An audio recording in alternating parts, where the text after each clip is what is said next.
দর্শক, এই মুহূর্তে রাজধানীর মৎস্য ভবনের সামনে আছেন আমাদের বিশেষ প্রতিনিধি মুহিবুল্লাহ মুহিব। সরাসরি যুক্ত হচ্ছি তার সাথে। মুহিব, আজকের বিক্ষোভ কর্মসূচি সম্পর্কে আমাদেরকে জানাবেন।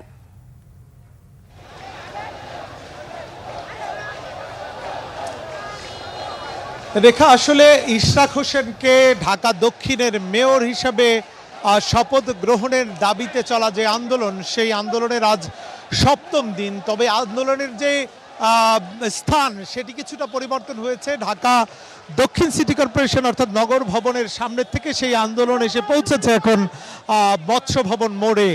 মৎস্য ভবন মোড় পুরো এলাকা কিন্তু এখন নেতাকর্মীদের দখলে। বিশেষ করে ঢাকা দক্ষিণ সিটি কর্পোরেশনের অধিবাসী যারা রয়েছে, যারা ভোটার রয়েছে, তারা কিন্তু এই মুহূর্তে এই সড়কটি এই মুহূর্তে অবরোধ করে রেখেছেন এবং নেতাকর্মীরা আসছেন না, একে একে মিছিল আসছে। মিছিলে পুরো এলাকা কিন্তু লোকারণ্য হয়ে গেছে এবং এই যে ভোটার এবং কর্মী সমর্থক ইশরাক হোসেনের রয়েছেন, তারা যেটি বলছেন যে আদালতের রায় অনুসারে ইশরাক হোসেনকে মেয়রের দায়িত্ব বুঝিয়ে দিতে হবে, অন্যথায় তারা যে কোনো ধরনের আরো কঠোর কর্মসূচির দিকেই আগাবেন। এবং আমরা দেখছি দিন দিন কিন্তু এই কর্মসূচির যে মাত্রা সেটি কিন্তু বেড়েই চলছে, মানুষের সমাগমও কিন্তু বেড়েই চলছে। এবং আজ যেটি আমরা দেখলাম যে মৎস্য ভবন মোড় অবরুদ্ধ করে রেখেছেন ক্ষুব্ধ নেতাকর্মীরা। তারা যেটি বলছেন যে বর্তমান অন্তর্বর্তী সরকারের একজন উপদেষ্টার বিশেষ করে আদালতের রায়কে উপেক্ষা করে তার যে কথাবার্তা সেটিকে তারা তীব্র নিন্দা জানাচ্ছেন এবং সেটি বলছেন যে এটি এই সরকার অর্থাৎ অন্তর্বর্তী সরকার একটি নির্দিষ্ট দলের হয়ে কাজ করার চেষ্টা করছে বলেই মূলত এই আদালতের রায়কে উপেক্ষা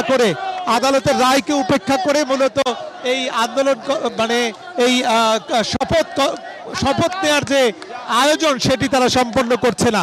তো সব মিলিয়ে আমরা দেখছি এখনো নেতাকর্মীরা আসছে, ভোটাররা আসছে এবং নেতাকর্মীরা কিন্তু ইতিমধ্যেই এই যে রাস্তাটি সেটি কিন্তু ইতিমধ্যেই দখলে নিয়েছেন এবং যান চলাচল বন্ধ রয়েছে এই মুহূর্তে।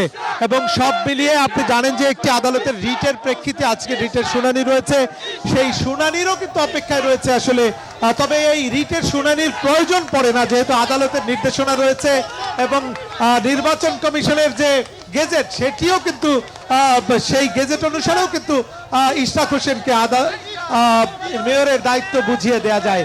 তো এই সব মিলিয়ে মানুষের যে আকাঙ্ক্ষা, মানুষের যে প্রতিবাদ সেটি কিন্তু যেন ক্ষোভে পরিণত হচ্ছে এবং এই ক্ষোভ কোন দিকে গিয়ে আসলে ঠেকে, কোথায় গিয়ে পৌঁছায় সেটি কিন্তু আসলে এখন দেখার বিষয়। তো এই ছিল আমার কাছে মৎস্য ভবন এলাকায় ইশরাক হোসেনকে মেয়র ঘোষণার দাবিতে যে চলমান আন্দোলন, সেই আন্দোলনের সার্বিক পরিস্থিতির তথ্য। এর পরবর্তীতে আবারও আপনাদেরকে আমি পরবর্তী পরিস্থিতি আপনাদেরকে জানিয়ে দিব। তো রেখাই ছিল আমার কাছে আপাতত।